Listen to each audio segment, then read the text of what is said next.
Hello guys and welcome back to the channel. In today's video, I'm going to show you how to implement Stripe embedded checkout in your FlutterFlow application.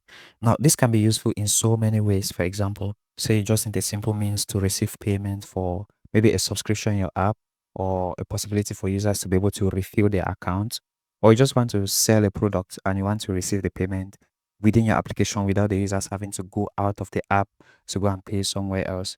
Now, this is very, very useful in those kind of scenarios, and I'm going to show you how you can implement that both as a subscription or a refill, or maybe to tie it to a particular product that you are selling that is available on Stripe, or however you want to receive the payment, right? So, without further ado, let's get into the video. If you haven't already, please do check out the channel and consider subscribing. This really helps me to grow, and trust me, you're going to find this video very, very helpful. So by the end of this video, we should have something like this, where a user will have an option to refill their account, top up their account. They can specify the amount in which they want to top up, or probably subscribe to one of the plans that we have.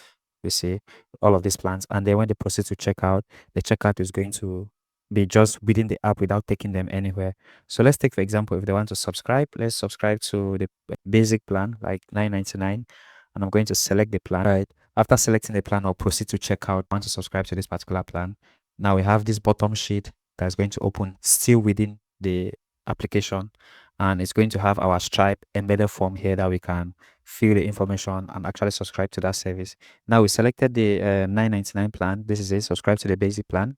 Can input our email, the test Stripe card, since I'm using the test mode on Stripe, and I'm going to enter any valid information and actually pay. So again, on your Stripe payment, you can actually include other payment methods or whatever thing that you want to collect. So this is just simply card. You can include things like Apple Pay, Google Pay, and whatnot. So after processing and this payment has been made successfully, we are also going to get a redirect page which shows that that payment has been received successfully. Now, after this level, you can pass in things like the user ID that you are going to use, like in your webhook call, to actually do other things depending on whichever user has made the subscription. Again, I have a webhook video. I'm going to link that below in the description, and it should be showing up here now. So you can check that out. A similar thing too for the same thing for this top up. Like, I want to top up this $25 for example, and continue to payment. It's also going to bring up the checkout for the $25, and that's just the idea here. And it's going to refill the account or top up the user's account. That's just the idea of what we have to implement by the end of this video. So let's get into it. So over here on FlutterFlow, I have these two interfaces, right? One is for if say you want to do a normal subscription to subscribe for a service or the usage of the app, you can do that. The subscription will be recurrent, and the other interface is just to do, like, if someone wants to top up, like, hey, I want to top up $100, so that I'll be able to use this application to do whatsoever thing. So these are the two implementations that we are going to have.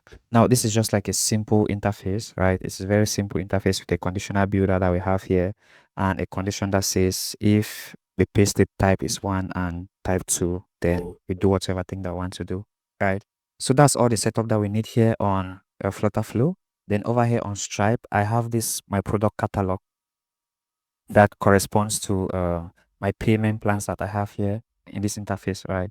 I have the basic payment plan, I have the pro, and I think enterprise plan. And over here on Stripe, these are my products. Under this product catalog, I have this basic for $9.99, pro plan for $24.99, and enterprise for $99.99. And all of these are recurring prices per month, as you can see down here. So that's all the setup. And let's get into how I'm actually going to implement this. So Stripe has this documentation where they talk about all of these things, everything they have to learn about doing checkout. So the way checkout works is, or the way this embedded checkout work is, a user will send an order like, hey, I want to buy this purchase, I want to buy this item, or I want to subscribe for this service, for example. Then what you do is you create a checkout session. After creating a checkout session, Stripe will return the checkout session back to you so that you present that to your user.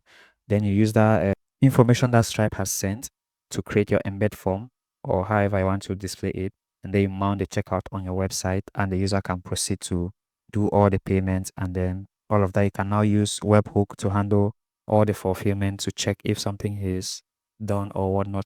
For the last part of handling webhooks, I have a video. I'm going to link it above or below in the descriptions on how you can handle Stripe webhooks in your FlutterFlow application easily. Now, this is all the information that you need to know. And if you scroll down again, this is very simple. Again, I forgot to mention one beautiful thing again about why you may need to consider the inline or embedded checkout so that you can customize the branding of how your checkout form or checkout page looks like. Right, you can customize things like colors to suit your brand style or the font or whatnot, and even add your logo there. So here, to create a checkout session, this is how the simple endpoint I have to call.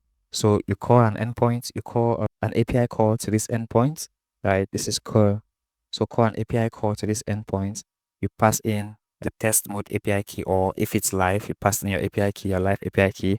You specify the product or list of products that the user wants to purchase. You can specify that and the various price IDs and the quantity that of each product. Now you decide on the mode. Is the mode payment or subscription or whatever thing? So there are various types of mode. UI mode embedded. This is very, very important. And then you also send a return URL. Therefore, the page where the user will be taken to after that checkout is completed. That checkout session is completed. Right. So these are the various modes. You have payment for one-time purchases, subscription for recurring purchases. Now we have a two demonstration here, and this is what is going to make the difference. One will be for subscription, and the other one is going to be for simple payment, which is not recurrent. This one beautiful thing about Stripe. I love the documentation so much. So if you want to test this thing, you can click here. I already had some tests going on. We want to create a checkout session. And we need to fill in just the very important information. Again, just stay with me. I just want to show you how all of this works before we bring it down into FlutterFlow. So first thing first, I'm going to come here. Our currency is USD. That's standard. I don't need to worry about that. Again, let's just modify only the items that we have here, only these parameters that we have here. So I'm going to go to the mode, right? So it's a payment mode. Is it payment or recurring? So I'm going to click down on this drop down. Let's do say payments. UI mode. We need to specify the UI mode.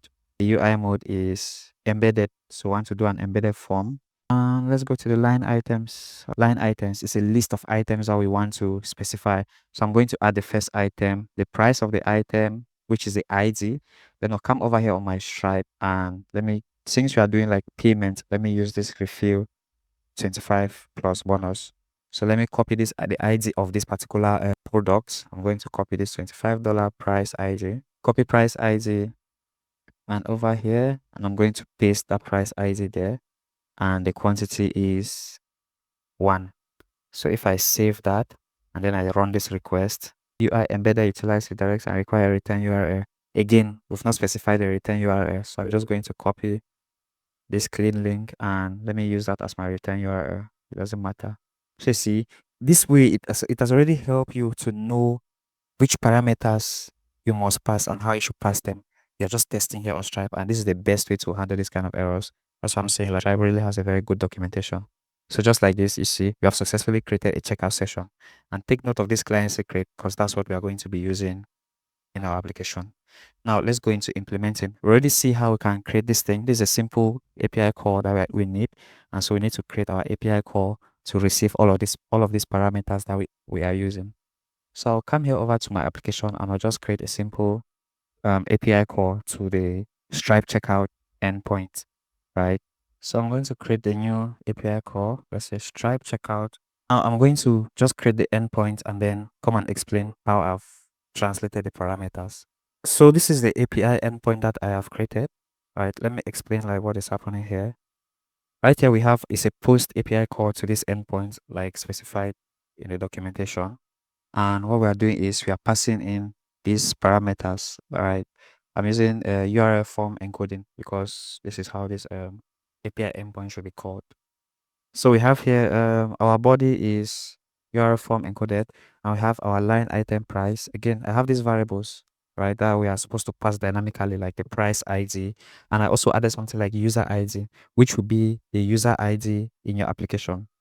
Now, the reason why I added this is because it's going to help you to identify which particular user has made the action, like which user is subscribing or which user is buying or purchasing this service or buying this product, right? That's why this is important, and you see how we pass that in the body. So in the body again, we have this line item price from variable, which is price ID. It has to be the price ID, which pass it dynamically. The quantity, I'm just setting it to 1. You can make it dynamic so that the user selects whatever thing they want to, how many quantities they want. We have the mode again. I'm just setting subscription here, but you see subsequently you can make that dynamic too by passing either subscription or it's a payment. And UI mode embedded, this is okay. Return URL, I'm just using google.com. I'm going to show you how we can generate a return URL screen so that it gets presented the way we want it to be, right? And metadata user ID, this is where I'm passing in the user ID. Now, the importance of this is that, again, so that you can use it when you're verifying which user actually made that payment. Now, this metadata is still going to be sent after the payment has been made in your webhook request, right? Because that's what you'll be listening to actually confirm that a payment has been made. So let's take, for example, I want to test this API. Again, one useful thing is the header, this authorization here. You need to pass it as bearer, then space your test key. So I'm free to expose that because it's my say or my test Stripe account. So this is where it is. You come here under developers and API keys. You see that test key that I can use, right? The secret key that I can use. Again, this is on test mode. So that's just basically the setup that we need. So to actually test this again on FlutterFlow itself, let me use one of this and let me say this enterprise plan. Let me click on it and then copy the price ID and see if we can actually generate a checkout session. This is the price ID. So I'm going to copy the price ID and over here, I'm just going to inject that inside this price ID, paste, and I'm just going to type some gibberish here as the user ID and then I'll test the API call. And sweet, we should have our checkout session started. Now, this is how our API endpoint is going to return. And what is important to us is this client secret, right? If you read the checkout documentation, it's going to explain more. So this client secret is what identifies this particular session. So this is what we'll need to bring out in our JSON part as our after our API has been called. This is what it's important to us. Again, if you can see down here, I think somewhere down here, you should see the metadata that we passed and you see user ID. This is what is going to be used to identify which user made this payment. So let me do that checkout. Let me actually create a JSON part to receive this client secret. This is it. So I'm going to add to part and I'll say checkout. I'm just going to call it like that. Checkout secret because this belongs to that particular checkout session. And I'm going to save. And this is all we need for the API endpoint. Now let's go actually into implementing in our interface. So right here on this plan, let me switch to desktop mode so that it's easy for us to see. So back here on this page, what we have to do is we need to make it in a way that when the user selects this plan, we should be able to identify that the price ID is for this basic plan, right? If the user selects this one, the price ID should be for this pro plan, just like how we have on our product catalog here on Stripe. So let's do the implementation. But before that, let's generate the successful page after a payment has been received. The redirect URL in which we have to use here. Let's generate that page first and see. So I'm just going to come here on our page generation and I'll say new page is successful. What's the fix? That payment has been successful. Let's just generate something as simple like that.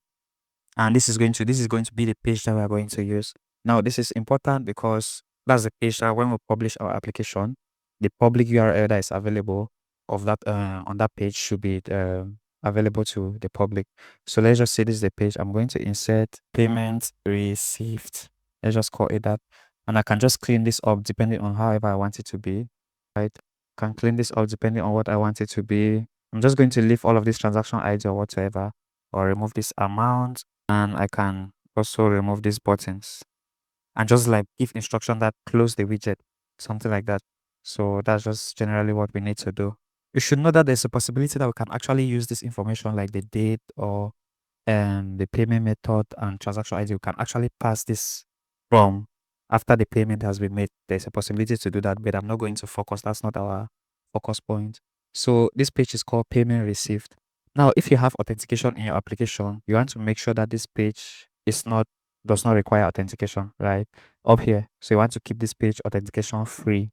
And this is all you need.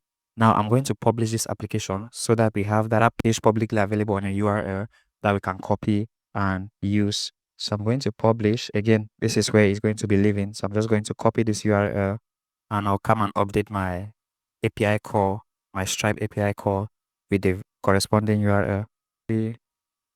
H that slash, I think, payment received. This application that we're building is going to be available on my Buy Me a Coffee. You should be able to check it out there. So save and we are good to go. This is all we need. So let's continue with the implementation. Now on this page where we are actually doing the purchases, let me just set up all the actions that we need.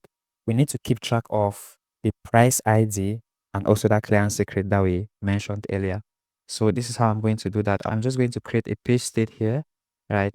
A page state. You can use an app state if you want, but I'm just going to use a page state. So I'm going to call that selected price ID, and it's a string. And the next one, I'm also going to add something. I'll just say checkout secret. So I'm just going to confirm that.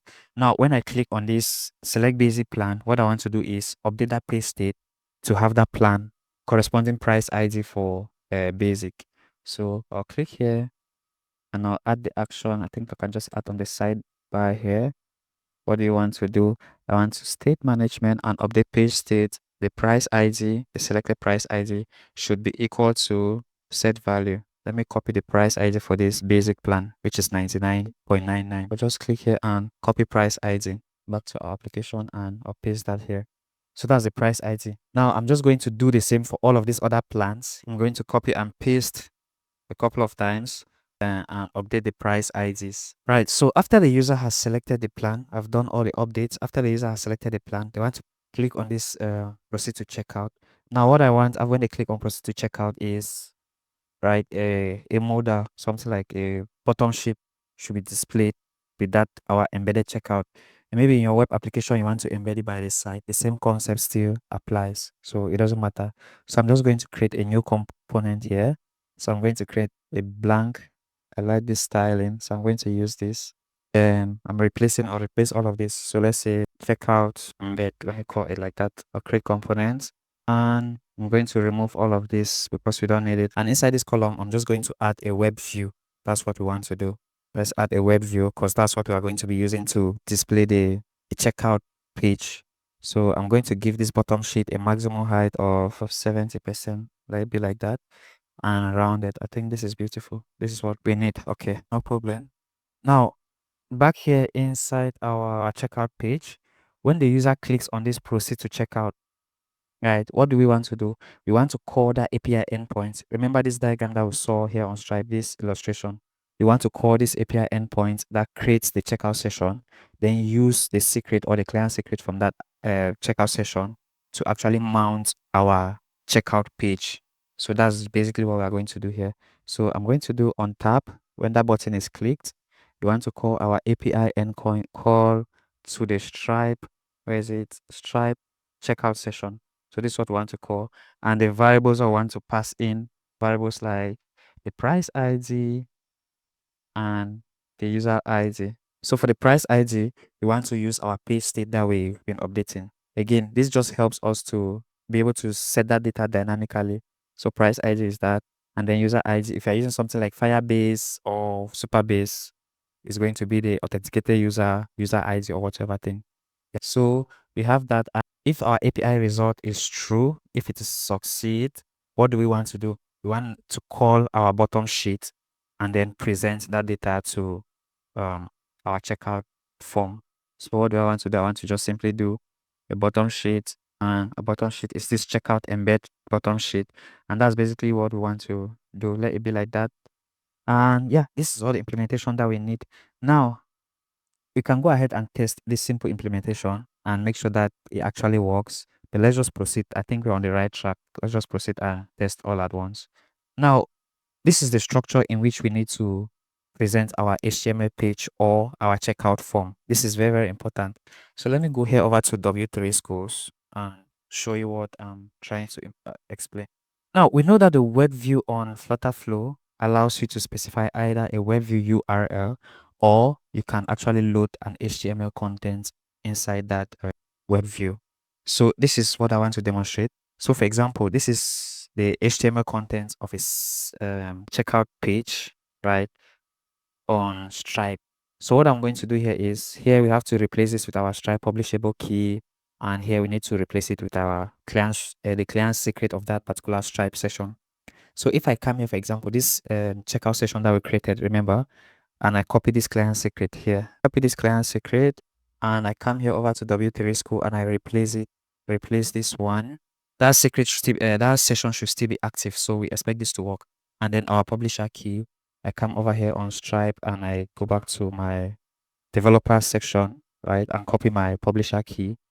I should be able to actually test that checkout. So API keys and publishable key, where is it? This is it. And I'll come here under W3 schools and I actually paste that key here like this, and I run. Now we should have that checkout embed form here. This is simply the interface that the HTML code that we need to actually do that embed.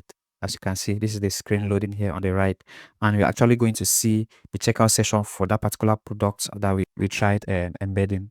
So this is it here. As you can see, refill plus 25 bonus. This is the checkout, and you can select your location, whatever thing, and you make the payments. So this is the code. Again, a lot of these resources are going to be available on my Buy Me a Coffee, so be sure to check down below. Now, this is a quick tip for you if you are watching the video right up to this level.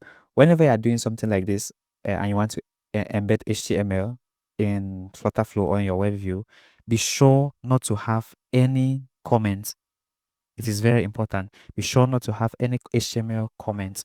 So one way I used to do to like eliminate this is, if I don't want to pass in the variables manually, like trying to define them inline here, like to maybe do text combine to pass them manually, I just create a simple function that returns that particular text as a string, right? A simple custom function here that's going to return that text as a string, and that is still going to work.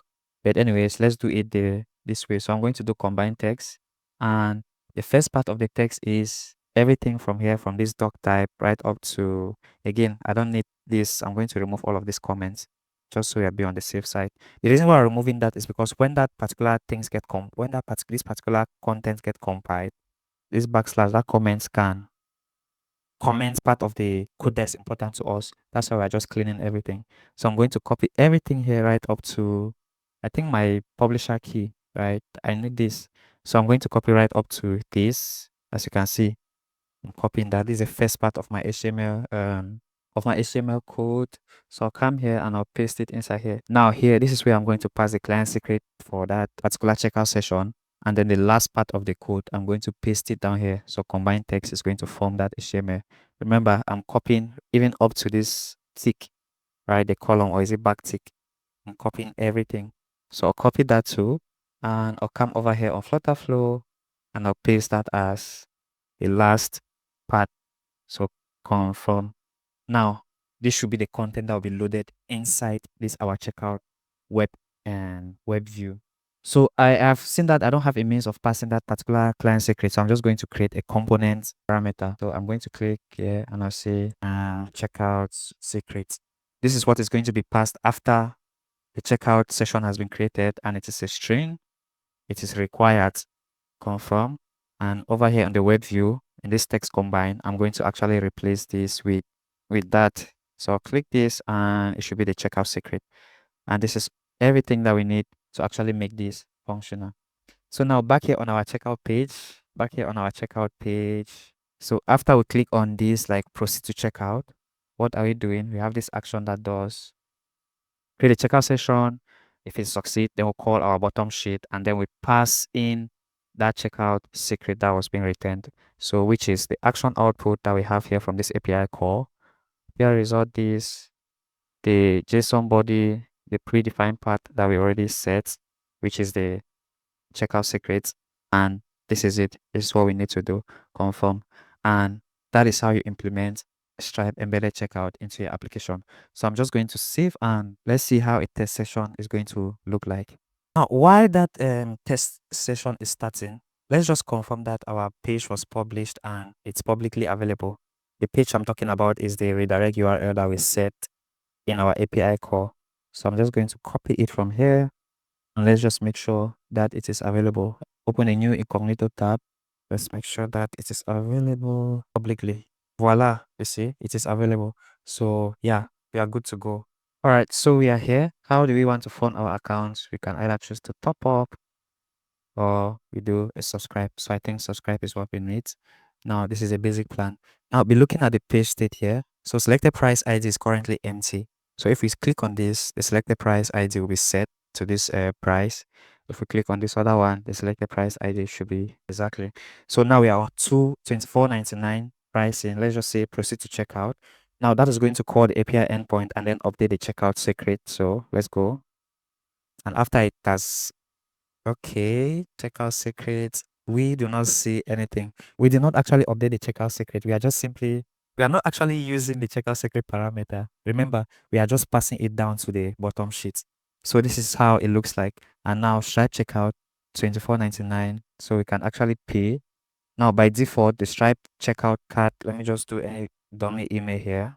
By default, the Stripe checkout card is 4242, like a couple of 42s and 12 any valid year and any CVV. So I'm going to do anything like this. It's currently showing Rwanda. And let me say subscribe.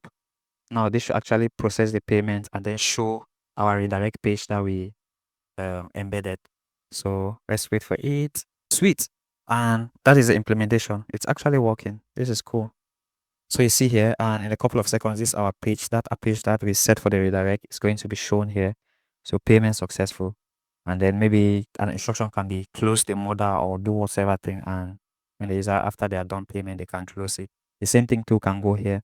Now over here on Stripe, if we actually try to go to that our product catalog and see that particular product, that 20, is it with this one, this 24.99 product, it has actually been purchased. I think this is all about the implementation. This is the core things I need to understand when you're implementing the Stripe web embed. Again, the same principle. I don't think I'll do the top up, but the same principle exists, holds the same for when you want to do top up. Now you need to have a corresponding product that match a pricing ID depending on whatever thing. Let's take for example, we want to give users, again, this is just me like updating on the possibility of you doing something else. So you want to do a simple checkout where a user can refill like $25. I think I have it product catalog here. Refill $25. What you have to do is when they click on this $25, for example, I want to refill this $25, click on this, then you update our selected price ID. And then when they continue to payment, you actually do the same thing. You create a checkout session with that price ID, and then you bring out that model, or if you want to display on the site, you display on the site.